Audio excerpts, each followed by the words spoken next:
03:42 a.m., June 15, 2025. The Strait of Hormuz. For 90 unbearable seconds, the U.S. Navy was blind.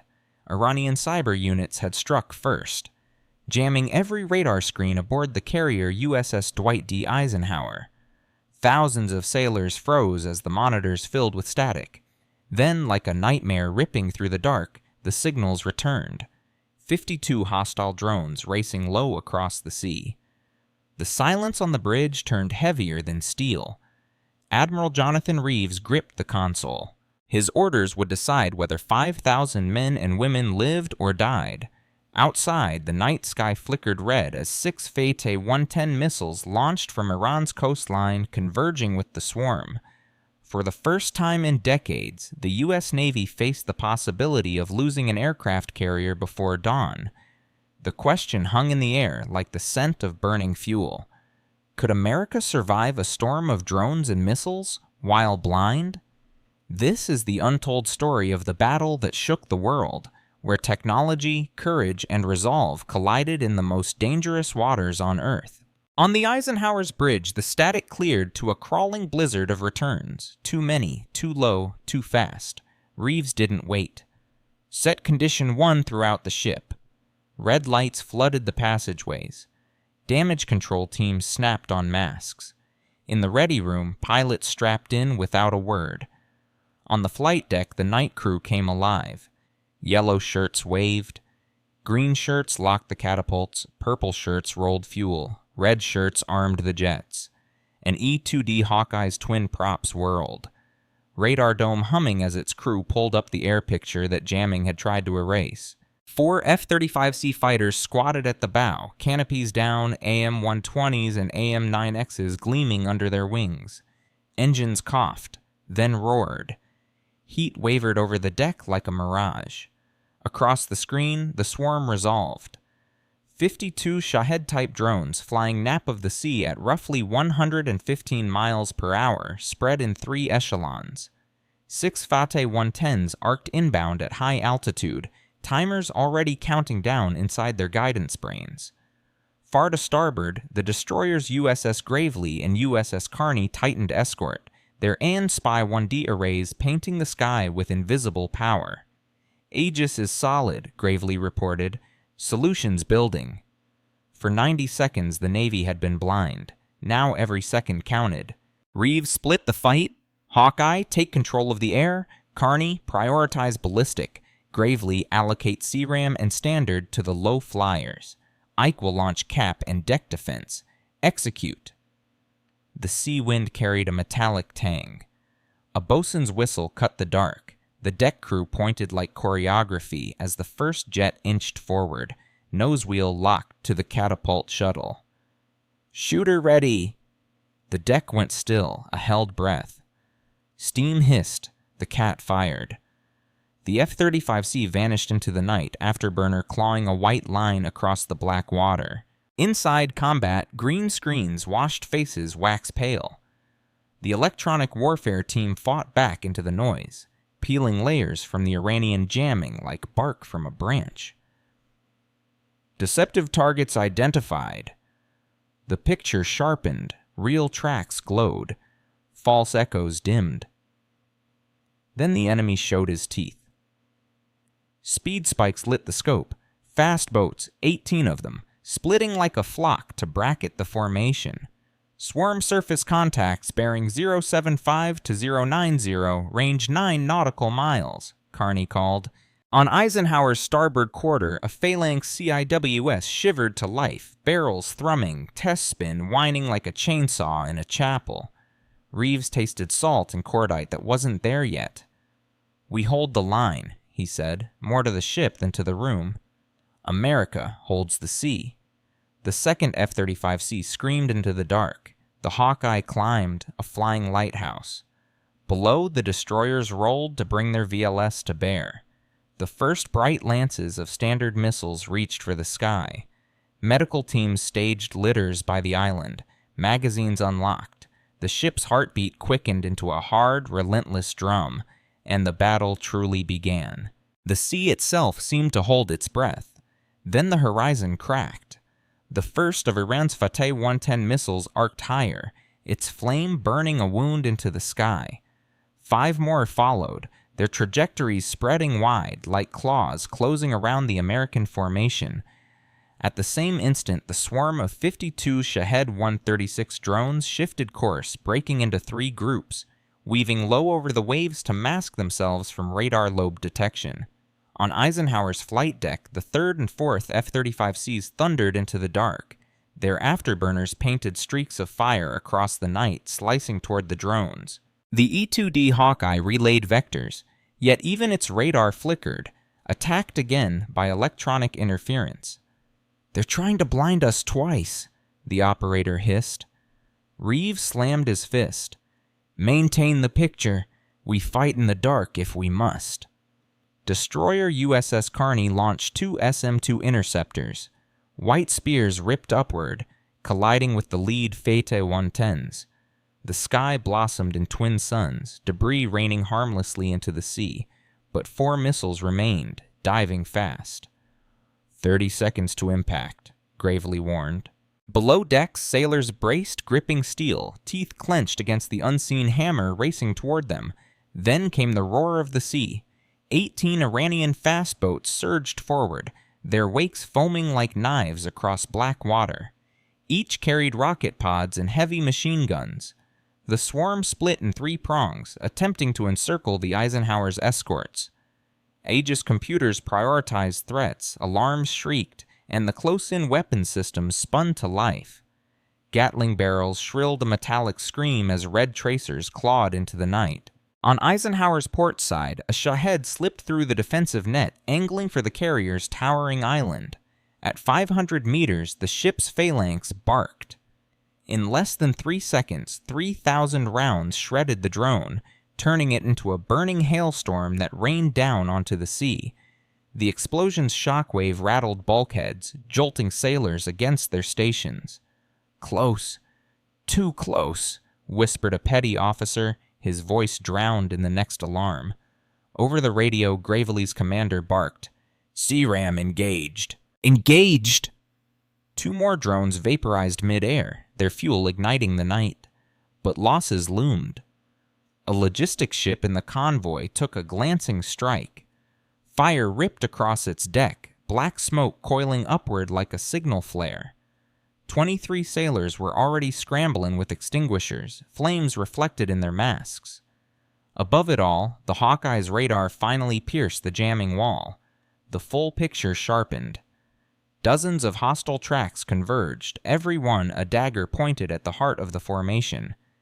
Reeves stared at the screen, drones low, missiles high, boats closing fast. The enemy had thrown everything at once. The battle was no longer coming. It had begun. The first explosion struck like thunder. One of the remaining Fateh 110 missiles broke through the gauntlet, slamming into the sea less than a mile from Eisenhower's bow. The blast towered upward, a column of water that rained steel-hard drops onto the carrier's deck. Alarms wailed. "Impact close, very close," a voice cracked over the comms. Reeves didn't flinch. "Keep firing, hold the line." Carney's VLS base spat fire again. 4 more Standard missiles ignited the night, ripping toward the remaining warheads. 2 found their targets, the sky blossoming into fractured suns. But another missile punched through, streaking low, aimed at the convoy's fuel ship. The crew had seconds. A Patriot PAC-3 launched in desperation struck true. The missile shattered mid-air, its flaming debris raining down on the sea like molten hail. Yet the real danger came lower. The swarm of Shahed 136s closed, buzzing like a hornet storm.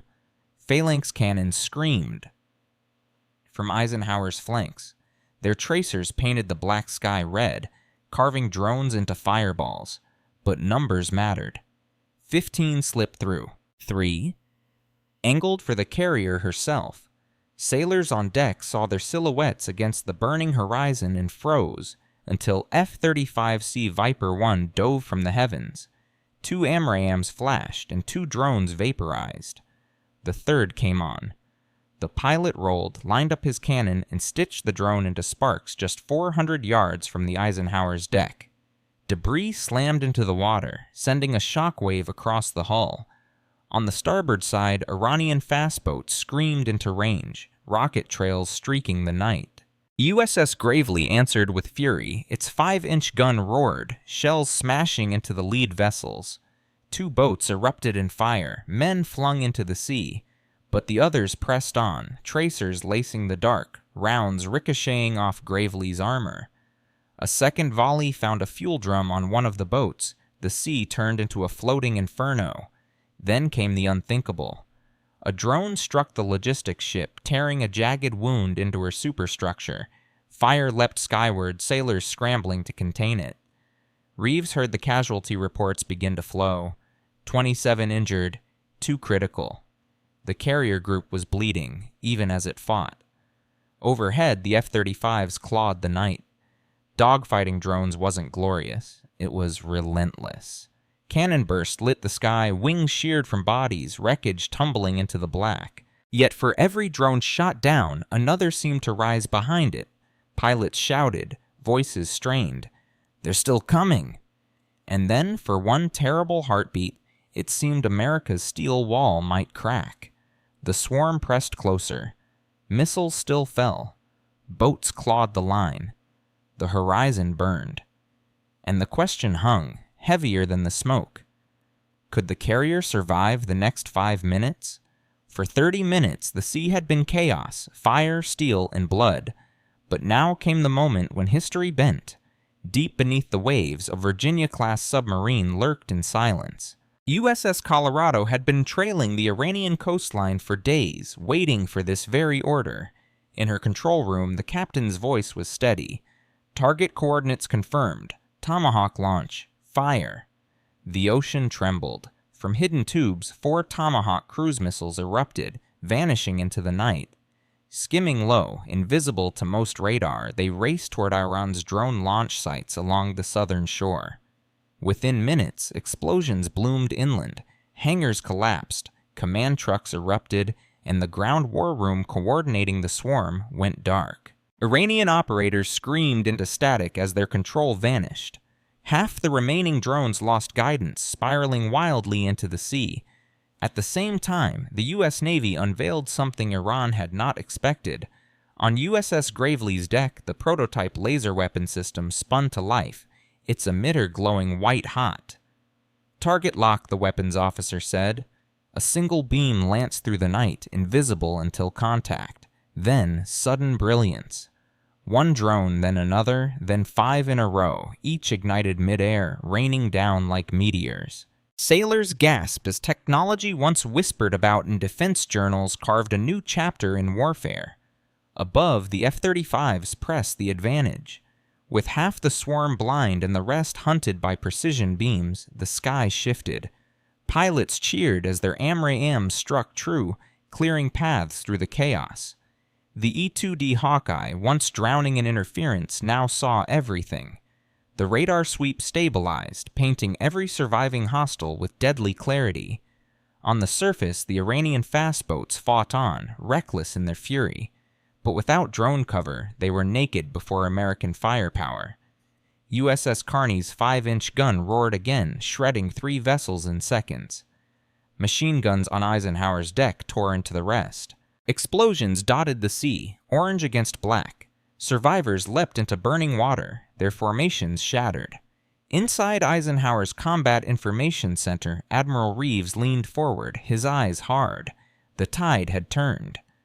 He keyed the intercom, his voice calm but iron. "This ends now. Drive them back."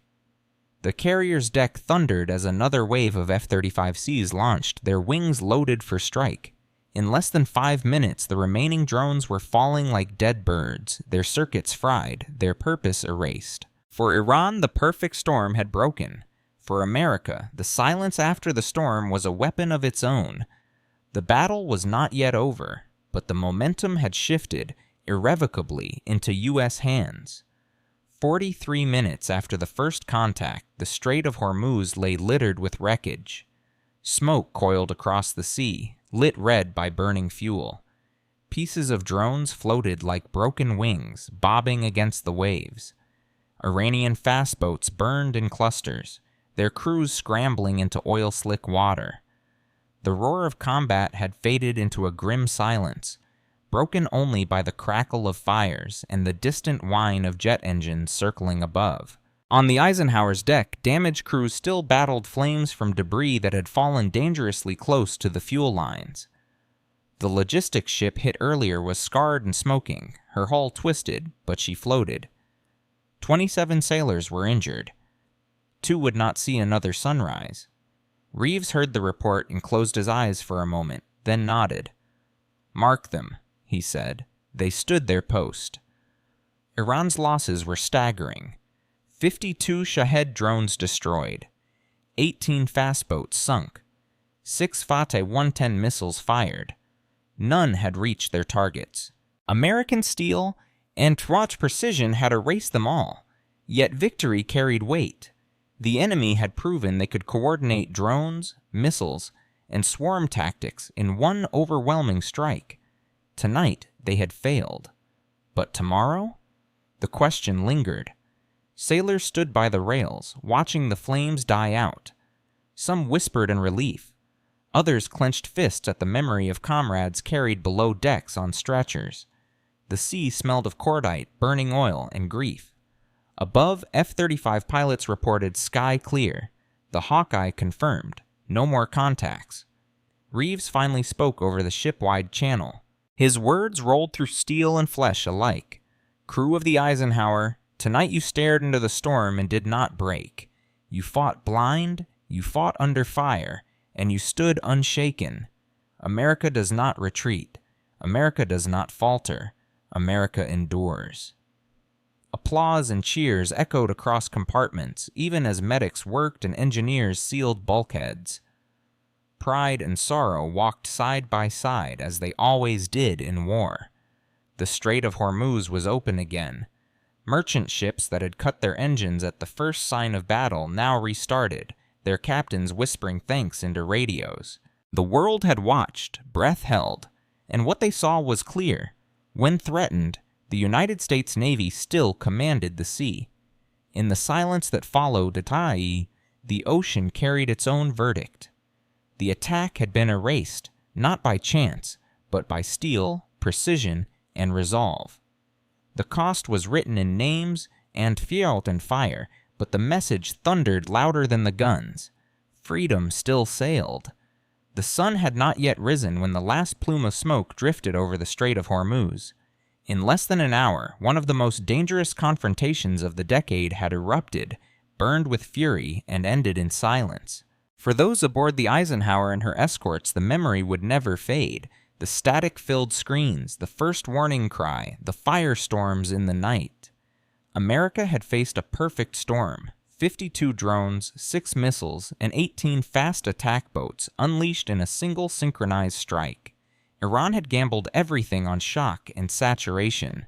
Their plan was brutal in its simplicity. Blind the carrier, overwhelm the defenses, strike a crippling blow before dawn, and for 90 seconds it seemed to work. The Navy was blind.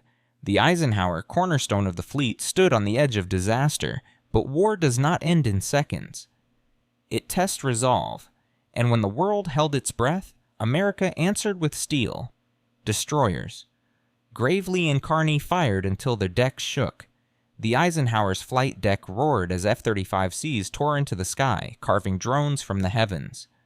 A submarine, silent for days, unleashed Tomahawks that erased Iran's launch sites in a blaze of fire. A prototype laser, once a concept on paper, proved its worth in combat, burning drones from the night with surgical precision. What was meant to be Iran's triumph collapsed into their greatest humiliation. By dawn, the strait was littered with wreckage, not with American carriers, but with Iranian drones and shattered boats. The cost to the U.S. was real. 2 lives lost, 27 sailors injured, a supply ship scarred. Yet the fleet remained. The carrier sailed on. America held the line. For the sailors, pride and sorrow intertwined. They had fought in darkness, braced for impact, carried the wounded from burning decks. Some would remember the silence before the first strike for the rest of their lives. Others would remember the roar of the phalanx cannon, the searing light of the laser, or the calm voice of Admiral Reeves when chaos threatened to tear the formation apart. Each carried a piece of that night within them, a night when courage and technology fused into survival. For the world, the message was unmistakable. The Strait of Hormuz, lifeline of global trade, remained open.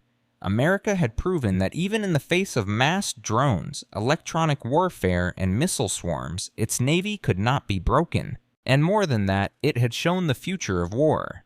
Lasers, cyber defenses, precision strikes, and unmanned swarms would shape the battles to come. But as advanced as machines may be, it was still human resolve that decided the night. The sea teaches harsh lessons. Freedom is never free. Victory is never without cost. But the sailors of Eisenhower had stood unshaken, their sacrifice carving a warning into the waves. America does not send warnings, it sends steel. And so, as dawn broke over a scarred horizon, the question passed to the world. What lesson will nations take from this clash? That technology alone can win wars, or that courage and resolve remain the ultimate weapons. One thing was certain. The Navy had spoken in the language of fire and silence, and the world had listened. If you believe America must always stand strong upon the seas, like, share, and subscribe for more stories from the front lines of freedom.